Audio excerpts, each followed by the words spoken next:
खींच लिया देवकी के पास से और खींच करके ले गया।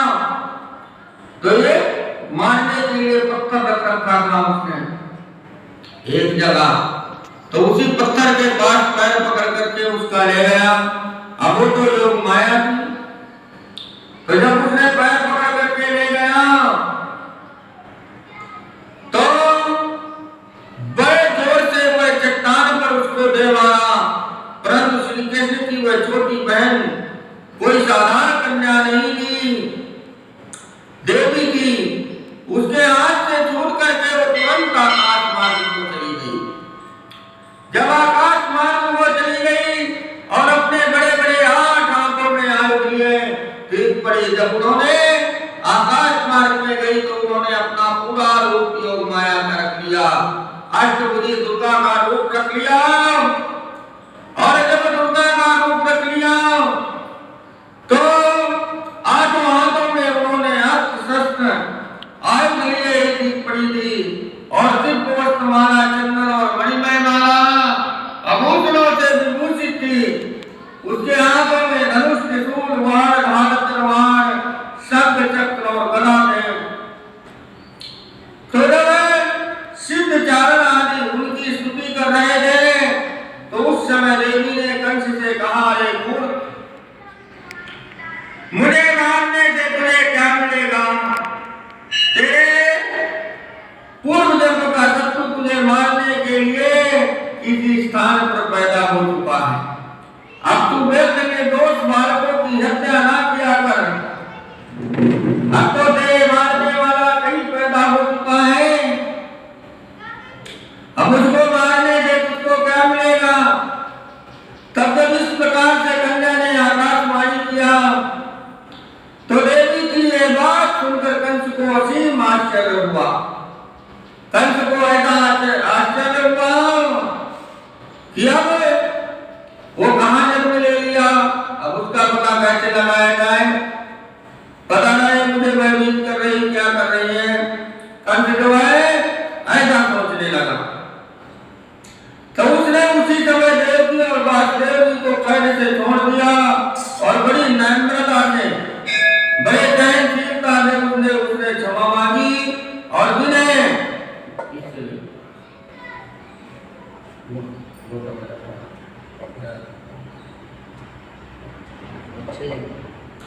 तो जब उन्होंने बड़े प्यार से वासुदेव और देवकी को बुलाया और उनसे क्षमा मांगा और क्षमा मांग करके उनको जो है मुक्त कर दिया बेड़ियों से।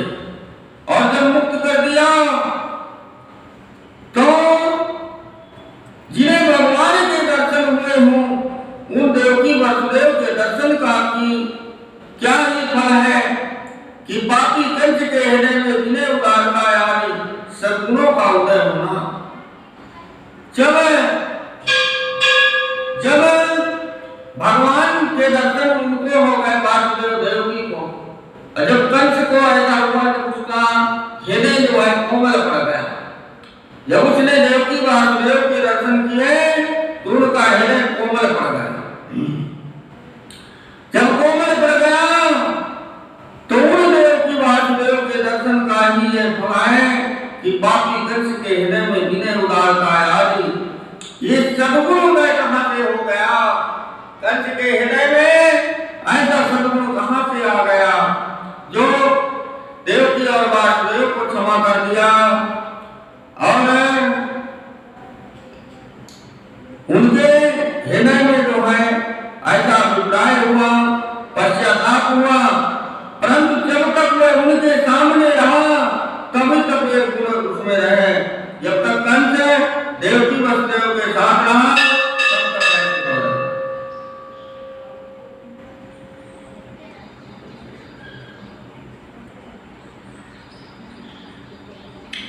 और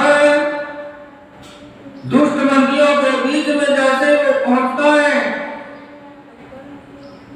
जैसे ही पहुंचता है वैसे उसके भाव अंदर के बदल जाते हैं।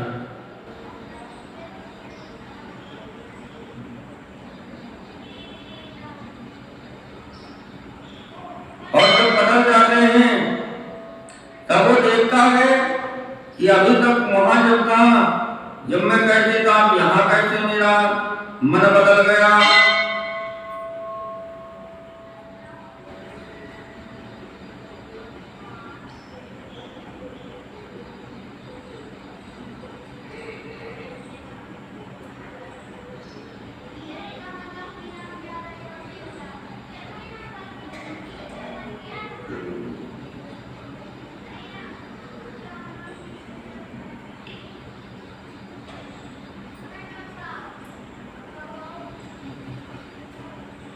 बदल गया जी।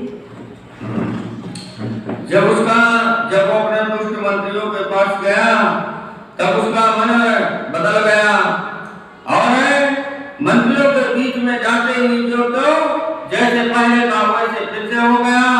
तो कंस ने देवकी से अनुमति लेकर अपने महल के लिए चला गया था और दूसरे दिन कंस ने अपने मंत्रियों को बुला करके योग माया ने जो कुछ भी उनसे कहा था वह सब कुछ उनको कहा और समझाया कि भाई कल ऐसी ऐसी घटना मेरे साथ हो गई। तो जब सब हाल उनको बताया, फिर उनकी सलाह के अनुसार उसने जितने सर्वजात जितने भी अपराध निर्बोध बालक ने मारा था, तो सर्वजात बालक ने मार डालने का आदेश दे दिया। जो सब लोगों से मंत्रियों से उसने जब सलाह किया, तो उसके मंत्री बोले कि अगर उस कन्या ने तुमको आकाशवाणी में ऐसा कहा है, तो जितने भी कल के पैदा हुए बालक हैं सबको मार दो, सबको मार दो। तो कहीं भी जन्म लिया होगा तो वो अपने आप मर जाएगा। तो इस प्रकार से जब उन्होंने आदेश दिया, तो गौ ब्राह्मण यज्ञ आज सभी को नष्ट कर डालने का आदेश दे दिया कंस ने कि सब कुछ खत्म कर दो, यहाँ पर जितने भी बच्चे हैं उनको मारो, जो ऋषि मुनि यज्ञ पूजा पाठ जब तक कर रहे हैं उनको मारो। तो इस प्रकार से जब भगवान ने आदेश दे दिया, कंस ने आदेश दे दिया, तो जितने भी राक्षस जाति थी सब ऐसा करने लगे।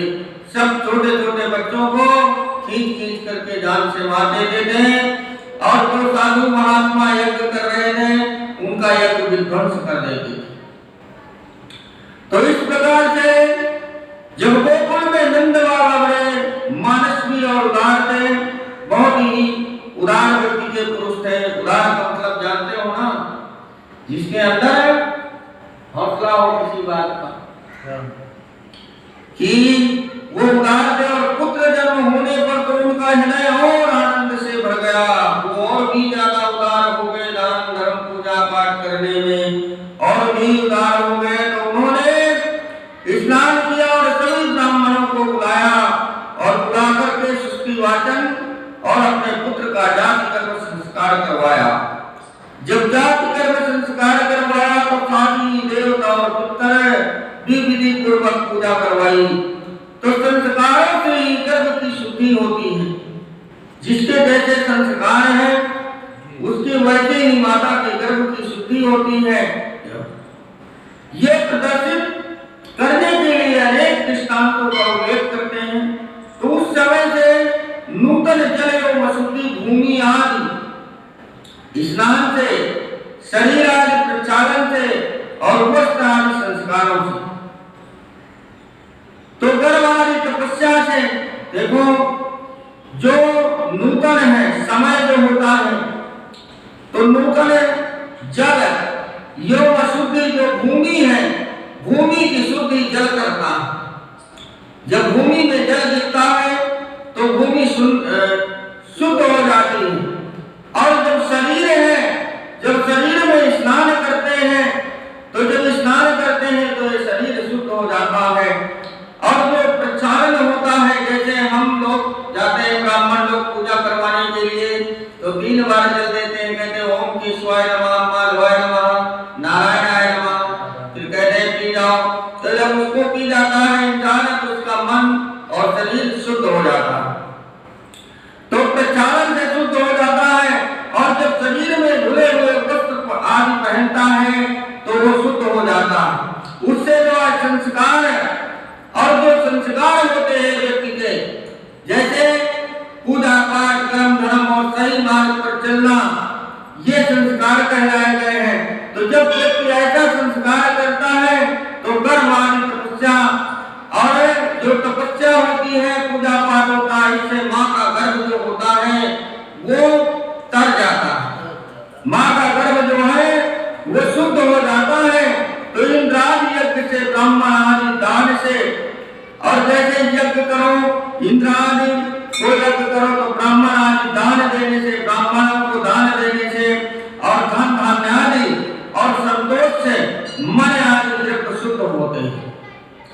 परंतु आत्मा की शुद्धि तो आत्मज्ञान से ही होती है। तो नंद बाबा के यहाँ पुत्र तो उत्पन्न हुआ, तो ये सुनकर समस्त ब्रज के ग्वालों ने श्रृंगार किया तथा गाय बैलों और बछड़ों का भी श्रृंगार किया। तत्पश्चात विभिन्न प्रकार की भेंट लेकर ग्वाल और स्त्री पुरुष शीघ्रता पूर्वक नंद बाबा के घर आए, और नंद बाबा ने भी गोपों की और अन्य बहुत से वस्त्र आभूषण और गौएं आदि दान की। तो कहते हैं कि यशोदा जायो ललना, मैं वेदन में सुन आई, यशोदा जायो ललना, मैं वेदन में सुन आई, मैं वेदन में सुन आई, पुराण में सुन आई, यशोदा जायो ललना, मैं वेदन में सुन आई। अरे नींद गंगा पे सुन आई, मैं यमुना पे सुन आई, मैं गंगा पे सुन आई रे, मैं यमुना पे सुन आई, यशोदा जायो ललना, मैं वेदन में सुन आई, यशोदा जायो ललना, मैं वेदन में सुन आई। तत्यारंभ नंद्रस्य व्रज सर्व समृद्धिमान, हरे निर्वास्ताम गुणे नमः कीर्मूत्र ब्राह्म। तो उस समय साधक उसी दिन में नंद बाबा के ब्रज में सभी प्रकार की रिद्धि सिद्धियां, 8 खेलियां करने लगी। तब भगवान श्री कृष्ण के निवास स्थान पर उस ब्रज में अपने स्वाभाविक गुणों के अनुरूप यह ब्रज भूमि लक्ष्मी जी का क्रीड़ा स्थल बन गई। जो ब्रज की भूमि थी वो लक्ष्मी जी का निवास स्थल बन गया, लक्ष्मी जी का खेलने का स्थान बन गया। तो कुछ दिनों के बाद नंद बाबा ने गोकुल की रक्षा का भार दूसरे गोपों को सौंप कर स्वयं कंस का वार्षिक कर चुकाने के लिए मथुरा चले गए। जब कंस से भी कर लाता नंद बाबा, तो जब नंद बाबा कंस का कर देने के लिए, पैसा देने के लिए जा रहे थे, तो उन्होंने दूसरे ग्वाल बालों को उनकी रक्षा का भार सौंप दिया, और नंद बाबा जो है कंस के पास मथुरा चले गए। तो जब वहां वासुदेव जी नंद के डेरे पर आए तथा प्रेम से विवल होकर के एक दूसरे से भेंट किया। वासुदेव और नंद बाबा दोनों एक दूसरे से भेंट किया, और भेंट करते करते उनके अंदर इतना प्रेम हो गया कि प्रेम की अश्रुधाराओं से दोनों एक दूसरे का स्वागत किया। और वासुदेव जी ने नंद बाबा से कहा कि भाई तुम्हारे यहाँ कोई संतान नहीं थी, अवृद्ध अवस्था में संतान की कोई आशा भी नहीं होती है, अच्छा हुआ कि आपके पुत्र का जन्म हो गया। बड़े ही आनंद की बात है, बड़े ही सौभाग्य की बात है कि मेरा भाई, मेरा पुत्र बलदेव तुम्हारे ब्रज में अपनी माता रोहिणी के साथ तुम्हें ही पिता मानकर रहता है, वह कुशल तो है। तब नंद बाबा ने भी वासुदेव जी के देवकी से हुए पुत्र एवं पुत्री का कंस द्वारा वध किए जाने पर खेद प्रकट किया कि भाई तुम्हारे पुत्री को कंस ने मार दिया, ये बड़े दुख की बात है। इस तरह से नंद बाबा भी कहने लगे वासुदेव जी से।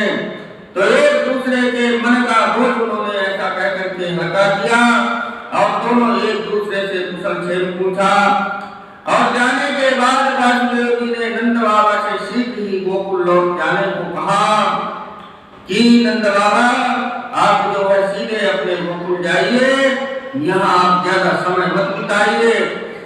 और जब इस तरह से कहा और उसका कारण बताया कि आजकल गोकुल में बड़े ही उत्पात हो रहे हैं, तो साधक कहता है कि नंद बाबा जब मथुरा से चले तब रास्ते में विचार करने लगे कि वासुदेव जी का कथन झूठा नहीं हो सकता है।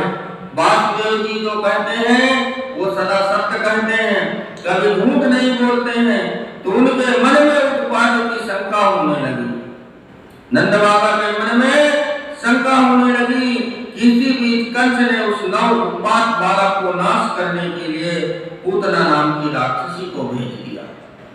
और जब पूतना नाम की राक्षसी को भेजा तो वह घूमती घूमती गोकुल में जा पहुंची। अब जब गोकुल में पहुंच गई तो उसने एक सुंदर स्त्री का रूप बना रखा था। तो उस पर किसी को किसी प्रकार की कोई शंका ना हुई कि यह पूतना है, ये राक्षसी है। तो अब वह अनायास ही नंद बाबा के महल में घुस गई और बोली, बहन यशोदा बधाई हो, तुम्हारे पुत्र हुआ है, बधाई हो। अरे बहन नेक मैंने अपने लाल का मुख तो दिखाई दे, अपने लाला का मुंह दिखाई दे। तो जब उन्होंने ऐसा कहा तो यशोदा जी अपने गृह कार्य में व्यस्त थी, अपने घर का काम कर रही थी। तो उन्होंने साथ पूतना की नजर सैये में लेते हुए बालक पर पड़ी। तो बालक श्री कृष्ण पर बड़ी तो प्रचित है। भगवान तो दुष्टों के काले हैं, जो दुष्ट व्यक्ति होता है उसके तो भगवान काले हैं। परंतु उस समय वे अपने तेज को छुपाए हुए थे। उन्होंने अपना तेज पूतना के सामने प्रकट नहीं किया कि पूतना को कभी ऐसा आभास ना हो जाए कि ये भगवान है, इनसे लड़ना सहज नहीं है। इसलिए वो एक समान बालक के जैसे पालने में लेटे हुए थे। और इस प्रकार से उन्होंने उसी क्षण जान लिया, भगवान उसी समय जान गए कि पूतना ग्रह है और अपने नेत्र बंद कर लिए। तो वो अविद्या ही पूतना है। तो अविद्या भगवान की दृष्टि के सामने टिक नहीं सकती है। चाहे कैसी भी अविद्या हो, चाहे कैसी भी शक्ति हो, वो भगवान के सामने नहीं दिखती है। फिर लीला कैसे होगी? इसलिए भगवान जो है मन ही मन अपने सोच रहे हैं कि अगर मैंने इसको कुछ भी दिखा दिया तो ये समझ जाएगी और मेरी लीला अधूरी रह जाएगी। इसलिए मुझे इसको कुछ नहीं बताना है, ना कुछ संकेत देना है और सिर्फ मुझे लीला करना है। अब मैं देखता हूँ कि पूतना मेरे साथ क्या करती है। तो भगवान जो है श्याम सुंदर अपने नेत्र बंद कर लिए थे और अपने काल रूपी भगवान को पूतना ने गोद में उठा लिया। और पूतना गई तो भगवान को अपने गोद में उठा लिया। और जब उसने गोद में उठा लिया तो उनके मुंह में अपना विष लगा दिया, अपना स्तन में विष लगा करके और भगवान को खिला दिया। सोचा कि ये विष पी करके मर जाएगा, ये तो साधारण बालक है। तो जब उसने अपने स्तन को पान करा दिया तो भगवान को क्रोध आ गया। जब भगवान को ऐसे में क्रोध आ गया तो अपना साथी और बनाया और दोनों हाथों से उसके स्तन को जोर से दबा करके उसके प्राणों सारे दूध को पी लिया। सारे उसके शरीर के प्राण भी पी गए। भगवान बोले, लो कितना पिलाओगी, पिलाओ दूध कितना पिलाओगी। तो जब भगवान उसके सारे दूध और प्राण एक साथ ही खींच लिए तो उसी बीच जो है पूतना छटपटाती हुई और चिल्लाती हुई कि बचाओ बचाओ, अपने असली रूप में आ गई। और जब असली रूप में आ गई तो वहां से निकल करके इतना तेजी से भगी भगवान को लेकर के कि भगते भगते जो है बाहर जंगल को भगी। और जब भग करके गई तो गोष्ठ में जाकर के गिरी, बाहर जंगल में जाकर के गिरी। तो उसकी भयंकर चिल्लाहट इतना तेज चिल्ला रही थी कि सारी जगह पूरे गोपी ग्वाल वाले जितने भी सब लोग सुन सुन करके इकट्ठा हो गए। और ग्वाल वालों के हृदय में कान और सिर फटने लगे, इतना तेज चिल्ला रही थी। और जब गोपियों ने देखा कि बालक श्री कृष्ण उसकी छाती पर निर्भर होकर बिना डरे हुए खेल रहे हैं, तब उन स्त्रियों ने तुरंत ही श्री कृष्ण को गई और उठा लिया और यशोदा मैया जो है रोने लगी, बड़ी तेज चिल्लाने लगी कि हाय रे मेरा लल्ला, अब तो मेरा लल्ला गया काम से, ले गई राक्षसनी। तो इस प्रकार से माता यशोदा जो है रोती हुई बिलखती हुई अपनी छाती को पीटती हुई जो है दौड़ी और दौड़ करके भगवान को वहां से उठा लिए। जब उठा लिए तो स्त्रियों ने तुरंत ही और फिर यशोदा और रोहिणी के साथ गोपियों ने बाल कृष्ण के ऊपर गाय की पूंछ घुमाई, उसकी नजर उतारी और गौमूत्र लाए, गौमूत्र ला करके भगवान को फिर से स्नान कराए कि मेरे लल्ला की नजर लग गई और राक्षसनी का रूप पी लिया। तो इस तरह से तमाम टोटके किए। तो जब किए टोटके ऐसी अंगों में गोराट लगाई और बाहर अंगों में गोबर लगाकर भगवान केशव आदि नामों से फिर रक्षा की और फिर बालक के अंगों में जीवन न्यास आदि किया। तो इस प्रकार से माता यशोदा जो है उनके नजर और धारा लगाया। तो यशोदा कहने लगी कि अजन्मा भगवान जो बिना जन्म लिए भगवान तेरे पैरों की रक्षा करे, जो अजन्मा है भगवान है जो वो तेरे मेरे लल्ला के पैरों की रक्षा करे और महिमाएं घुटनों की यज्ञ पुरुष जानवर की अच्युत कमर की है गिलु प्रेत की केशव हृदय की इस वृक्ष की स्थल सूर्य देवता कंठ की और विष्णु देवता बाहों की उर्वारुक मुख की और ईश्वर सिर की रक्षा करे। इस प्रकार सभी अंगों की रक्षा के लिए स्तोत्र पाठ किया। तो इसे बीजान्यास कहते हैं। तो इस समय नंद बाबा जब गोकुल में आ पहुंचे तो जब उन्होंने पूतना का शरीर देखा तो आश्चर्यचकित रह गए कि अरे सही कह रहे थे वासुदेव जी कि कुछ ना कुछ उत्पात होने वाला है और यहाँ तो वास्तव में राक्षसनी बड़ी भयंकर पड़ी है। तो ब्रजवासियों ने पूतना के शरीर के टुकड़े टुकड़े करके जला दिए। सब ब्रजवासियों ने उसको काटना चालू किया क्योंकि वो इतना भयंकर थी कि वो उठाने से उठती नहीं। इसलिए सारे ब्रजवासी जो है कुल्हाड़ी लेकर के उसको थोड़े थोड़े टुकड़े बनाए और टुकड़े बना करके उसके शरीर को जलाने लगे। और जब जलाने लगे तो उसके धुएं से ऐसी बदबू खुशबू आ रही थी जैसे चंदन जलाया जा रहा हो, क्योंकि उसका जो वो था विष, शरीर की जो दुर्गंधता थी उसको भगवान पान कर गए थे और जिसको ईश्वर पान कर ले साथ तो उसमें सुगंधता तो बढ़ ही जाएगी। तो जब भगवान उसको जला रहे थे तो उसके धुएं से चंदन की जैसे गंध आने लगी। क्यों ना हो भगवान ने जो दूध पिया और पूतना को वह उत्तम गति मिली जो एक माता को मिलनी चाहिए।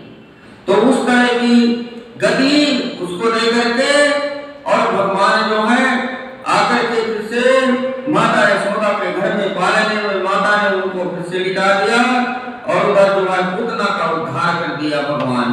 बोलिए वृंदावन बिहारी लाल की जय। तो आज भगवान श्री कृष्ण भगवान का जन्म हुआ है। तो जन्म के उपलक्ष्य में आज एक 108 गीत होगा क्योंकि